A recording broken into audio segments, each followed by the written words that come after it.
Welcome to the second video on GPUs. So in this video, we will study the CUDA 10 language and figure out how to program GPUs. So we'll mainly be confined to the software interface. So the CUDA language was introduced way back in 2006, 2007. CUDA stands for Compute Unified Device Architecture, which was NVIDIA's CUDA toolkit. It was primarily designed as an extension of C++ because C++ used to be the most popular language those days. And even if this were to be done now, C++ would not be a bad choice because a lot of pointers are used in GPU programming. So that is where the use of C++ is required. So this allows the user to write codes, especially for GPUs. And again, this is primarily an NVIDIA GPU language. So the GPU component of the FAT binary, which we have discussed in a previous lecture, just to recap, a FAT binary has both CPU code as well as GPU code. So the GPU component is compiled into a virtual instruction set called PTX. PTX is basically a RISC-like instruction set, and it just assumes that there are an infinite number of registers. So one advantage of this is that, let's say if there is a piece of code, and clearly if there's a lot of intellectual property in the piece of code, we don't want to release the piece of code, right? So what we would like to do is we would like to compile it to an intermediate language such that the original code is not recoverable. And then we release, right? So then what we do is we release the piece of code such that, users can run them. But the point is that, there are different kinds of GPUs with different sizes, right? So there are GPUs, small GPUs, bigger GPUs, less cores, more cores, and so on. So there's a need for dynamic recompilation. So dynamically, let's say at runtime, we have a JIT compiler. JIT means just in time, which means that whenever there is a requirement, the code is compiled and it is compiled to a binary known as shader assembly or SAS. So this is specific to a GPU. So every GPU has its own low-level instruction set, which is SAS. So the dynamic PTS to SAS conversion happens at runtime. So CUDA has a dedicated compiler called NVCC. So you can think of NVCC kind of released on the same lines as GCC. So NVCC basically compiles the CPU code and the GPU code. All right. So it produces a FAT binary, which contains both the CPU code as well as the GPU code. It has both. So here is the flow of the compilation of a typical CUDA program. So we create a .cu file. So the .cu file is sent in both directions, towards the C compiler and towards the CPU compiler and towards the GPU compiler. So let's look at the CPU side first. So we have the regular compilation stages. So we have the C++ preprocessor over here. So the C++ preprocessor creates a file with this extension .cpp4.ii. Then we have a regular C++ compiler called CUDA FE++, which extracts the C++ code. And we will see that here there is a connection with the GPU, so we will come back to it. But basically what happens is that in the C++ code, it will generate kind of special code. The reason is that a lot of the C++ code, what that would do is that would invoke a function within the GPU and get back its results. So the way that CUDA works is that we have a regular C++ program, which is the entry point. Then what we do is that we invoke a function within the GPU. Right, so we transfer data first to the GPU, then we invoke a function within the GPU. And then we come back. All right. So after executing something on the GPU, we come back and then we get the data back. So this is the typical process. So what is done is that when the user is writing the code, The user simply writes C++ code for the CPU and the GPU. But all of this internal plumbing, which means set up the arguments, set up the data, actually call the function on the GPU, which involves many low-level calls, and again get the data back. So all of this code also has to be injected automatically into the C++ code. So that is what this file stands for. And also, of course, a bunch of files are generated. So it's important to understand what is a stub function. A stub function basically means that if, let's say, in the C++ code, I'm calling a function to be run in the GPU, then instead of calling the real function, which I cannot because it's written in a separate ISA and so on, I actually call a stub function. The job of the stub function is to do a bunch of things for me. So these include setting up the arguments, right? Then basically set the state of the GPU, essentially initialize the GPU, send the arguments to it, say that a new function will execute. So there are a lot of commands which need to be sent to the GPU to just initialize it. Then basically execute the function, right? So all of these things are managed by the stub function. And this is kind of library code, API code, which is automatically generated. And once that is done, then the C++ compiler compiles the program and we generate a .or object file. On the same lines, if we go to the GPU side, again, we have a preprocessor. And as we know, a preprocessor's job is just to replace macros, right? Is just to replace the contents of macros. Then we have the compiler CICC, which takes the C++ code that is to be executed on a GPU and converts it to PTX. Then the PTX code, we have a PTX assembler. So the PTX assembler basically runs, so this is something which typically runs at runtime. No, I'm sorry, I stand corrected. So the PTX assembler's job is to take the PTX instructions and kind of generate the machine code, which is PTX machine code, and generate a .qbin file, which is essentially a GPU binary file. But of course, the ISA is PTX.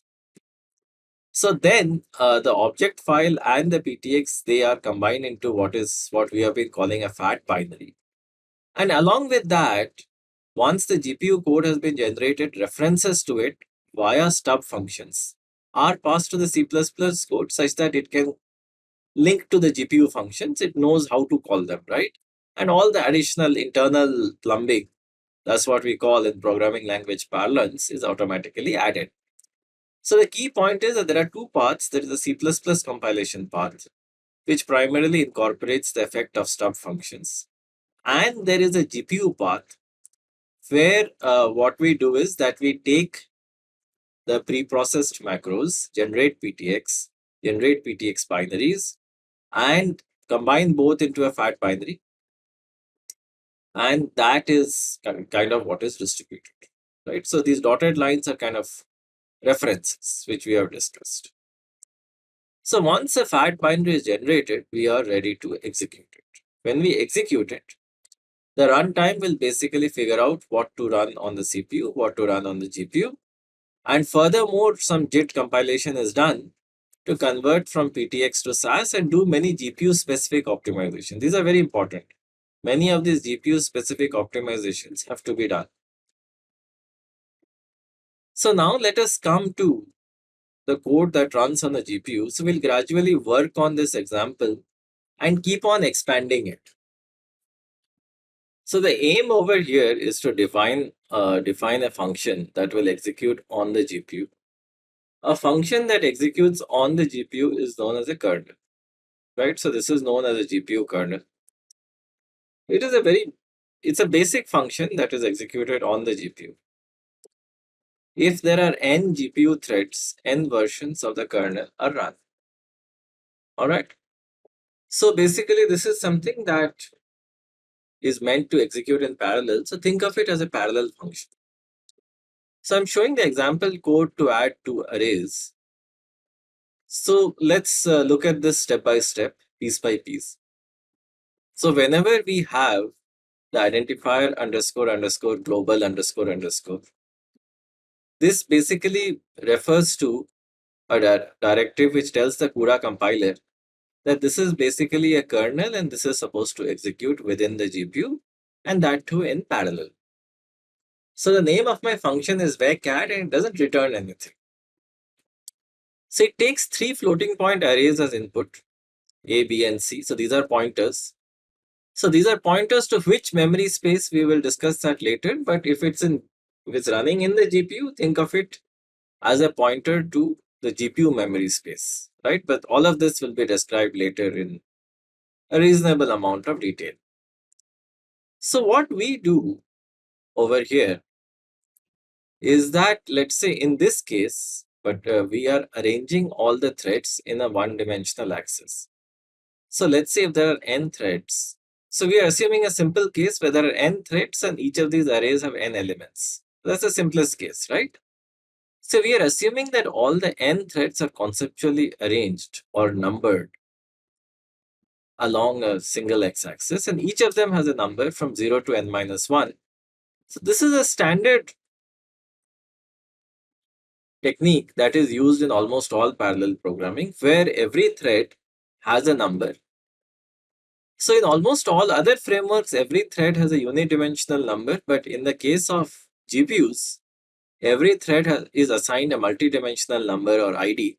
So we are first looking at the unidimensional case where the ID can be between 0 and n minus 1. So in this case, what we do is we get the ID of the thread by reading the variable thread idx.x. So I have already indicated to you that we can have a multidimensional ID for a thread, which means that there could be 3 components, x, y, and z. So we'll maximum go till 3 dimensions. So in this case, we don't have any y and z component. So we'll see, in a couple of minutes how that is ensured. But let's assume we have no y and z components. We only have the x component. So the x component varies from 0 to n minus 1.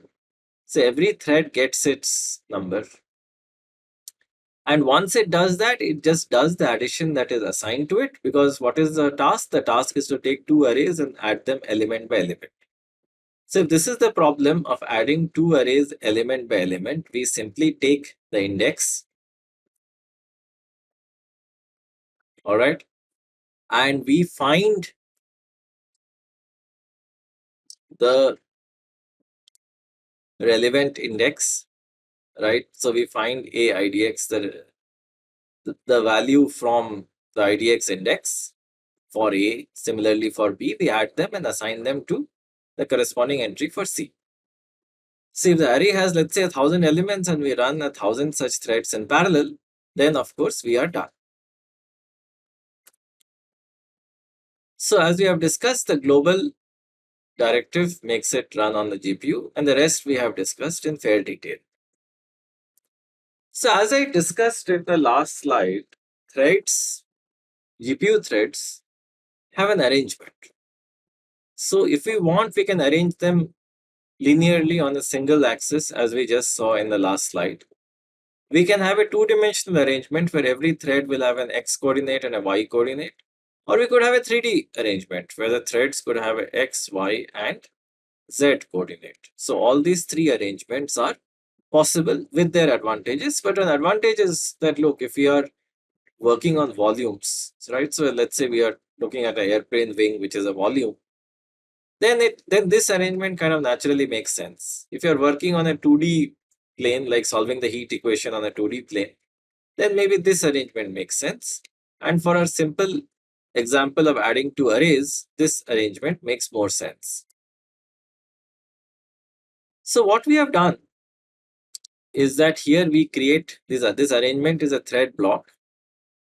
So we have a 1D, 2D, and 3D organization for a thread block. And thread blocks themselves can be arranged in a 1D, 2D, or 3D fashion. So that is known as a grid. So where did we go? We had a thread. Threads are grouped into what are called thread blocks.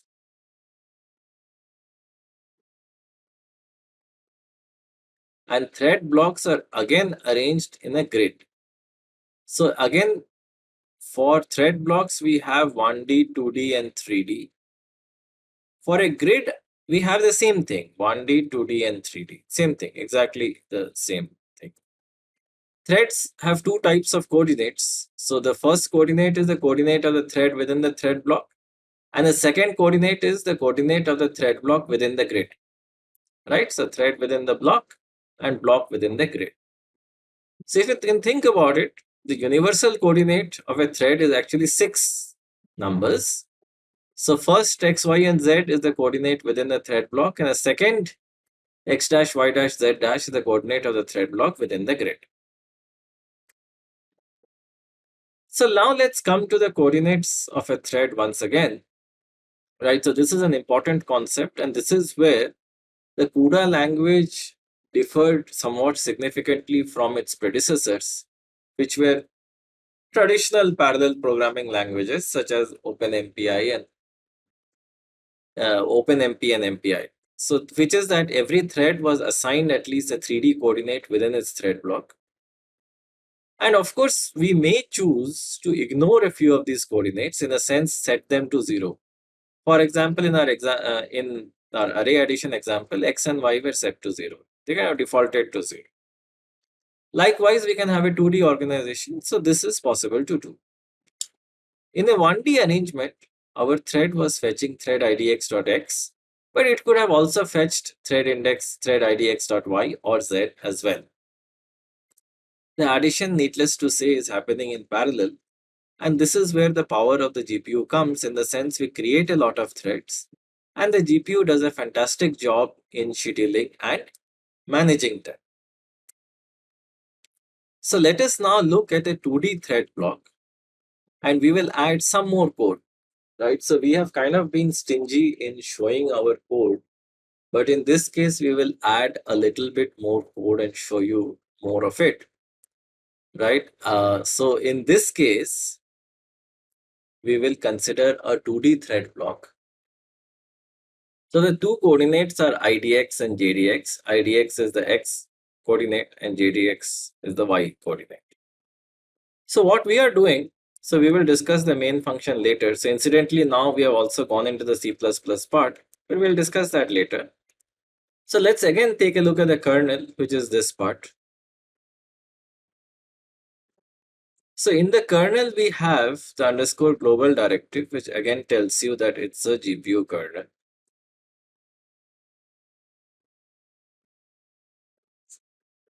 All right. Then we have matrix addition. So in this case, what we want to do is we want to take two 2D matrices and we want to add the 2D matrices. Okay, so we want to do a matrix addition of both of them. So let's say we want to add matrix A and matrix B and produce matrix C. So since we are arranging the threads in a 2D block, and for the sake of simplicity, let us assume that there are n cross n threads. The size of the thread block is n cross n and the size of the matrix is also n cross n. Well, then there is no problem. We get the x coordinate, we get the y coordinate. So we read thread idx.x, thread idx.y. And then what we do is we just add corresponding elements of both the matrices, similar to what we had done for arrays. So as you can see, it is A idx jdx, B idx jdx. We add them and we get C idx jdx. As simple as that. So of course, in this case, we have n square parallel threads and they are transparently managed by the GPU. So of course, you can argue that there are limits to the number of threads. In fact, there are. So there is a limit to the number of threads you can have in a thread block, but n can be very large. Of course, that is fine, but then for a large n, that's not a problem. We can take a large matrix and kind of break it into small tiles and assign each tile to a thread. So that is easy to do. Now let's come to the main function. We are seeing the C++ part first. So the dot dot dot indicates the code that we are not showing. So gradually these dot dot dots will start opening up. But let's take a look at some data structures at this point. So we want to create a data structure that will tell us the threads per block. So we will define a variable threads per block. This is of type dim3. Dim3 means dimension 3, which means at the most it can contain 3 numbers, even though it is not restricted to, it's not limited to containing only 3 numbers. It can contain 1, 2, or 3 numbers. So the number that is not initialized will default to 0. So in this case, the z coordinate is defaulting to 0. That's the reason we are passing only 2 arguments, right? And so the argument that's not passed is assumed, that axis is assumed to not exist. So you're passing 2 arguments, which means n coordinates on the x-axis, n coordinates on the y-axis, so total n square threads. So this is of object dim3. And of course, it has many constructors. We can take a single argument. This would mean just n threads on the x-axis. N comma n would mean n threads on the x-axis. I mean n cross n threads basically on x and y-axis. And n would mean n cube threads, x, y, and z axis. So now what we do is we invoke the mat add kernel over here. And invoking the kernel has a special syntax. So to highlight the special syntax, I will erase all the ink on the slide. So we will have these 2 markers. Kindly pay great attention to these 2 markers. So these markers are essentially indicating the configuration in which we are executing. So the first is the structure for the arrangement of thread blocks within a grid. If this is 1, it means that look, there is only 1 thread block per grid, so you need not bother. No problem. And the second one is the data structure that we just initialized, which is this one, which is saying we have n cross n threads per thread block. So a single thread block with an n cross n arrangement. So this arrangement is very important, and this is how the GPU initializes the kernels and the threads. Once that has been passed, then we send the arguments. So the arguments in this case, well, the CPU basically has to pass pointers to GPU memory. We will see that that is possible to do, but we have not shown the code. But the code is coming. But the important take-home point over here is that you need to understand that the arrangement has to be specified within the 3 less thans and 3 greater thans. The first is the arrangement of thread blocks per grid, which in this case is defaulting to 1, and threads per block. Right? And we are creating basically an n cross n matrix. Okay? And 1 block per grid. Let us now look at a 2D matrix of threads and 2D matrix of blocks. So we will look at something quite similar. So we will start with the main initialization, the main function. Again, we are not showing the code over here. So we will define 2 data structures, 2 dim3 data structures. The first one is the dimensions of the grid. Because in this case, what we want to do is we want to arrange the thread blocks themselves in a grid, and we want to do it in a 2D grid. So we will have n by 16, where n is a parameter that we have defined earlier, right, within these 3 dots. So the dimensions of the grid are n by 16 cross n by 16. So we have n square by 16 square thread blocks within the 2-dimensional grid. So this goes as the first parameter to the kernel invocation. So as you can see, the kernel is over here. Its name is mat_add. And the first parameter to mat_add that is going is actually the dimensions of the grid. After that, we define the arrangement of the blocks within the thread block. So the threads per block are arranged as 16 cross 16. So we have 16 cross 16 threads per block. So if you actually look at it, it's a 2-dimensional 16 cross 16 structure. And there are n by 16 such structures, and again n by 16 such structures. So the total is still n square. But in this case, we have divided it in a different manner. We have arranged them first as separate tiles, kind of think about this, as separate thread blocks within a grid. And within each thread block, of course, they are arranged in a square fashion. So with this, we give two dimensions, two DIM3 data structures, no defaults over here, and the three arrays A, B, and C. So it is interesting to see how this information is processed within the MATAD kernel. So within the kernel, we compute two indices, IDX and JDX. But IDX is of course computed in a special way. The same holds for JDX as well. So to understand, let us draw the grid in a better fashion.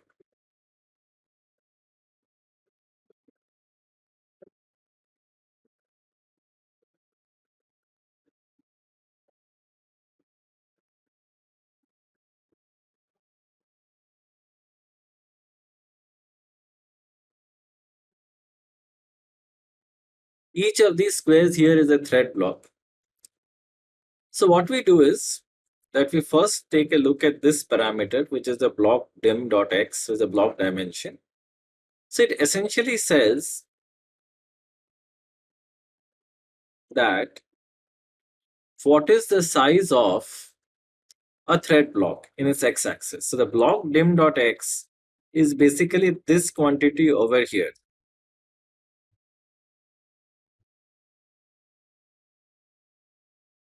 Okay, so it is basically this quantity over here. So if let's say the block index is 2, then this would be the first block, this would be the second block, this would be the second, sorry, 0th block, first block, and second block.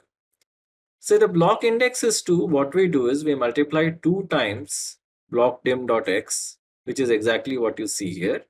Block idx.x times block dim.x. So we multiply 2 times the block dimensions, right? And so then we get the starting point of this. And then we add the thread index.x, which is this quantity over here. So this quantity over here is the thread idx.x.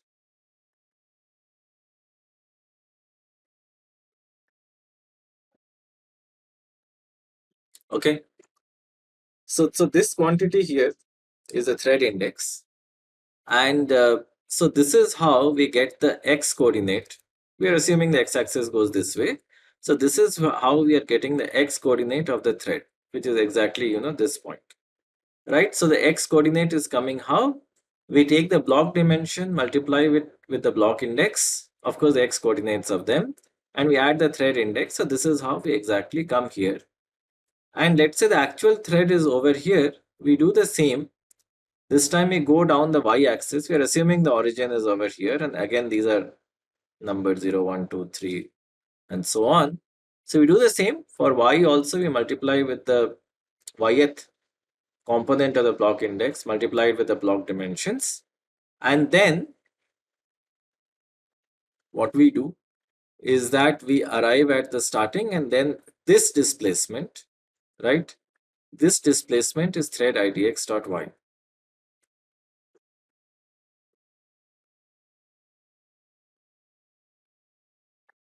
Okay, so this displacement over here that you are seeing is thread idx.y. So that is how we get the coordinates of this thread over here on the grid, which is basically idx and jdx.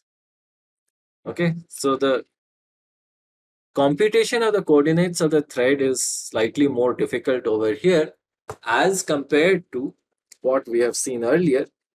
But that's okay, because in this case we have a hierarchical organization. We are organizing or arranging threads within a block, and we are also arranging blocks within a grid. So because of that, we have this two-level thing, right? And so what we are doing now is that we simply take the components of A and we take the components of B, and we add them. And the moment we add them, we get the equivalent component of C. All right. So this is CUDA programming in all of its glory. So of course, here we have considered a 2D matrix of threads and a 2D matrix of blocks. So we could always make it 3D and 3D. So this would slightly become, this would become slightly complicated. But, to a certain extent, that's okay, right? So we will then know what is to be done. So what we will do in that case is that we will also have to take care of the third component, which is also the z-axis, we'll have a similar formula and we can work out. So then if you have so many threads, how do they operate, right? So how are they synchronized? So that is an important question. Because the point is that, if let's say that this is a small computation, in a large computation, we would want all the threads to arrive at a barrier, which is basically a common point. So all the threads arrive over here. And once all the threads have arrived over here, so here you can see one thread is fast, it has arrived quickly, but the other threads are lagging. But once all of them arrive at the barrier, all of them can be released at once and they can go. So this ensures that if a thread is over here, it has some information about the rest of the threads that they have actually crossed the barrier. So the barrier can be thought of as a rendezvous or a synchronization point. And all the threads must reach it before any of the other threads can proceed. And there is a CUDA function called the sync threads __ sync threads function. So in fact, you will find a lot of CUDA functions with __ sync threads. And so this can be used to implement a barrier. All right. So the idea over here is that thread blocks are meant to execute completely independently. So the way that we take a computation is that, of course, we divide the entire computation as a grid. We divide the grid, as we have seen, into thread blocks. Each thread block is meant to be completely independent of the other thread blocks. So most of the functions of CUDA, sharing, synchronization, most of them, of course, there are global ones which hold for the entire grid, but most of them hold within a thread block, because the idea is that a thread block works independently of other thread blocks. And within a thread block, you do as much of fine-grained synchronization as you want. Right? So this has key implications with the hardware, and because that's the way the hardware will schedule threads. So an interesting divergence is due here. So the way I'm recording this video is that I'm using Camtasia Studio. And so then I record the raw video, but when the final video is produced, it actually uses my NVIDIA GPU. And the NVIDIA GPU's usage, you can see the entire laptop like becoming really hot. And the GPU is used, the usage is between 80 and 90%.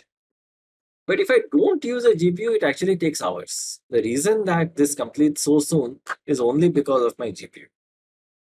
All right, so after that, we reconverge here. So we have discussed the computation part to a large extent. Of course, we have not discussed most of the nitty-gritties, but at least the basic idea has been provided. Now let us look at the memories. So GPUs have many types of memories. So we have been primarily looking at the device memory. So again, note these underscores at the beginning and end. So this is a constant feature, it will be a recurring theme of the CUDA language. So the device here, memory, means it resides in the GPU or the device. The constant means it resides in the GPU's constant caches. Shared means it resides in shared memory. So shared memory is something that is there per block, which is per thread block. We assign some memory which is shared only by the threads within a thread block. This is also within the GPU. All three of these are within a GPU. We have managed. So the managed is an interesting memory. So it's not really high performance memory space. All of these are memory spaces. But of course, this memory space is both a virtual space and a physical space, but both are within a GPU. The managed is a space, both virtual, right? And it has a physical connotation, but let's look at it from the programmer's point of view. This is shared between the CPU and GPU in the sense a GPU pointer can be used to access CPU memory and vice versa, as long as it's there within the managed space. So you can think of this as kind of like a shared memory between CPU and GPU. So there's a general flow of computation where we transfer data from the CPU to GPU, right? Perform the computation on the GPU, and the results come back. So let us now look at the full code for vector addition. So we have already seen the kernel over here where we take the arrays and we add them. So given the fact that I've seen this, I'm not discussing this. But in the main function, I will still have these three dots, but I will still have, I'll show you more. So what we can do is that let us first initialize the arrays A, B, and C on the CPU. So these are floating point arrays with n entries. So we just use three malloc calls and then we initialize them and we have three arrays A, B, and C. So mind you, they are in the CPU's memory space. I'm sorry, CPU memory space.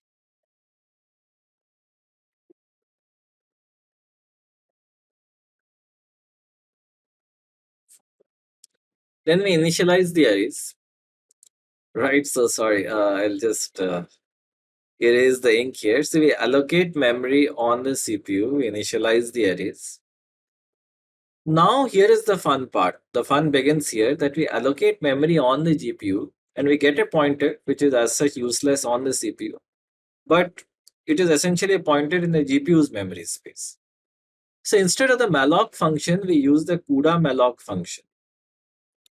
The CUDA malloc function that we have over here, what that basically does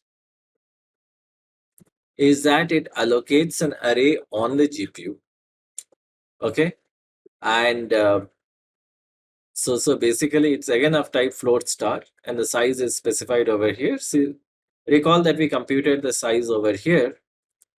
So we create three such arrays on the GPU. And once these arrays are there on the GPU, we get the pointers, but of course, as I said, they're useless on the CPU, but they can be used to copy these vectors from the host to the device. What is the host? The CPU, the device is the GPU.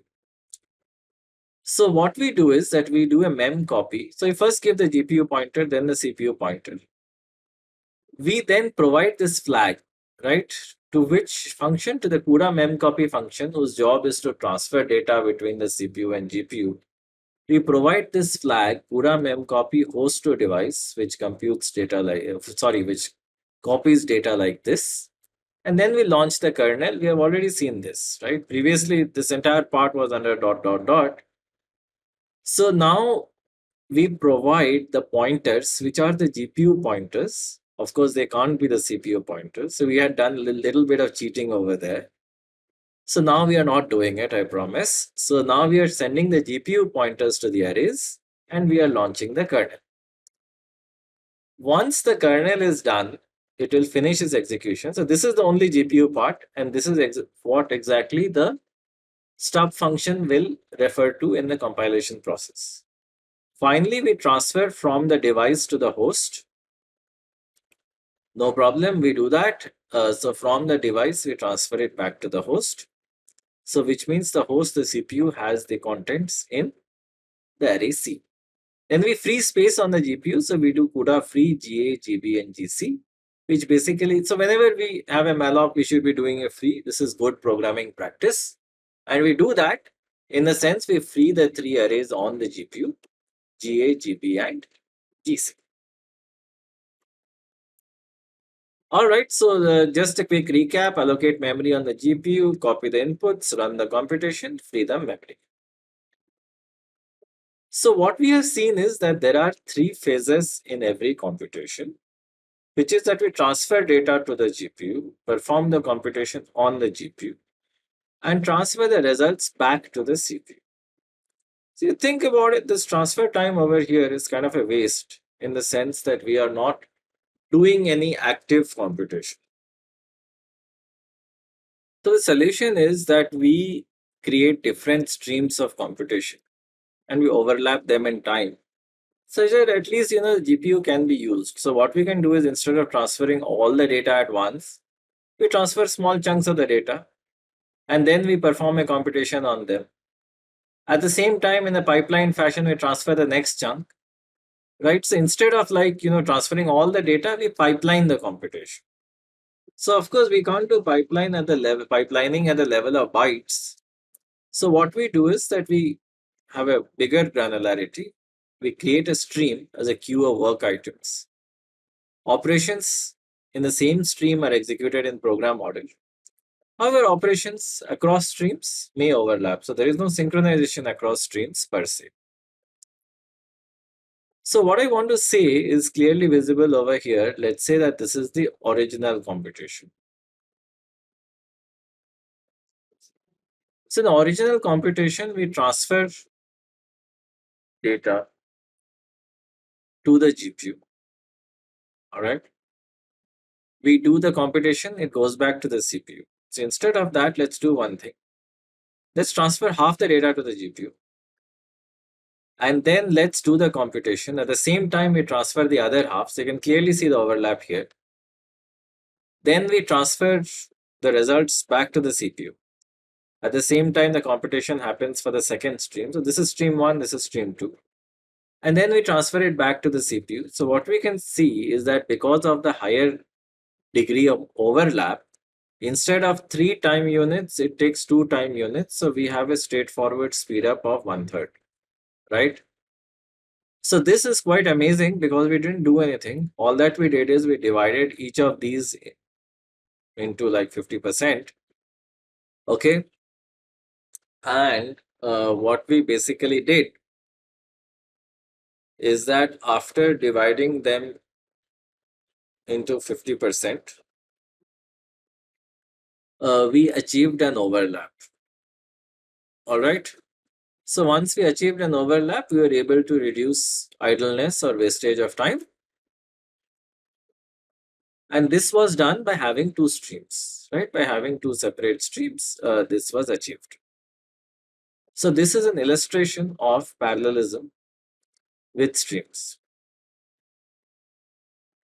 Needless to say, streams are a method for improving the performance. I'll now show you the CUDA code for streams. But of course, I'll not go to the level of detail that I went in the previous case. But you can refer to NVIDIA's official documentation shown here. In fact, the code is from theirs. The code is not mine. Okay, I'm not claiming originality for this. The code is theirs, and I, in good faith, am explaining it.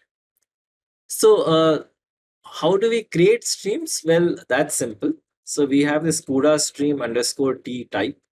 So kindly note this nomenclature that NVIDIA is using. So every consecutive word, let's say CUDA starts with a small c, but then S starts with a capital letter, and underscore T denotes a type. So CUDA stream T is a stream type. So we create two streams. Then what we do is that we have a for loop. Doesn't go very far, just two. So we create two streams. And also what we do is that we create two floating point arrays. And sorry, we create one, we create one floating point array and we just do a CUDA malloc on the host. Now what we do is that for both the streams, if you can see the for loop, this goes from 0 to 2, which is for both the streams. We do a CUDA mem copy async. So CUDA mem copy async is just an asynchronous memory copy, which means that this is not tied to other actions. So this is essentially what gives the streams the independence. So I'm not showing the rest of the code because the rest of the code is shown over here. But basically what I'm trying to tell you is that we are doing a mem copy from the host to the device. So this is the device pointer. And the offset on the device pointer is I times size. So initially I is 0. So this is just going into device pointer. So recall that we have the host pointer. We have already mallocked it. And its size is 2 times size. So the first chunk gets transferred like this. The first set of size bytes get transferred from the host to the device. But of course, in this case, the operation of transferring data from the host to the device is assigned to stream I, right? So stream I initially will be 0 and 1, but let's call it stream I. So this is a part of the stream. So as you can see over here, these transfer operations have to be explicitly assigned to streams. So this is being done right at the time of function invocation, that we are saying that look, you transfer it, but transfer it as a part of this stream. Then what we do is we invoke the kernel. And in the kernel, it's just a simple one-dimensional kernel, but what we are doing is that we are also assigning the kernel to a stream. So every call basically is getting the stream ID along with it. And then, of course, we are sending other arguments which are specific to the kernel. So we are not worried about that. But the important point is that the kernel function is taking the stream ID as an argument. I'll slightly reduce the clutter. And then what we have over here is, again, we have a copy, which is the copy from the device to the host. And again, as you can see, we have the host pointer and the output device pointer. But the most important thing is that even this operation is being assigned to the stream over here. So we are assigning all three operations to this stream. And these are not synchronous in the sense that they are not tying up the GPU. And it is just that we are telling the stream that, look, these are the three operations you need to perform. Within the stream, as you have seen, as we have just defined over here, that operations in the same stream have a program order, which means that within the stream, we'll have a program order. But across streams, of course, we can relax the order. So this is captured by the async directive over here. Let us now introduce an even more elaborate construct known as the CUDA graph. So what we realize is that the cost of launching the kernel and performing the data transfers is high. That's the reason it's a good idea to divide, let's say, large tasks into smaller ones and schedule them. So if there are a large number of kernels, we group them into streams, which did give us some benefits, but that is sadly not good enough, right? We can do better. So an alternative solution, particularly if you have a large number of tasks with a fair amount of heterogeneity, is to use a CUDA graph.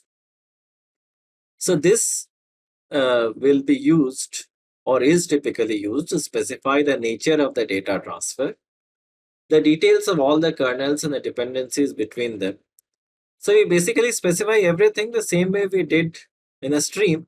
But of course, a stream is like a linked list and a graph is more like a DAG or a directed acyclic graph.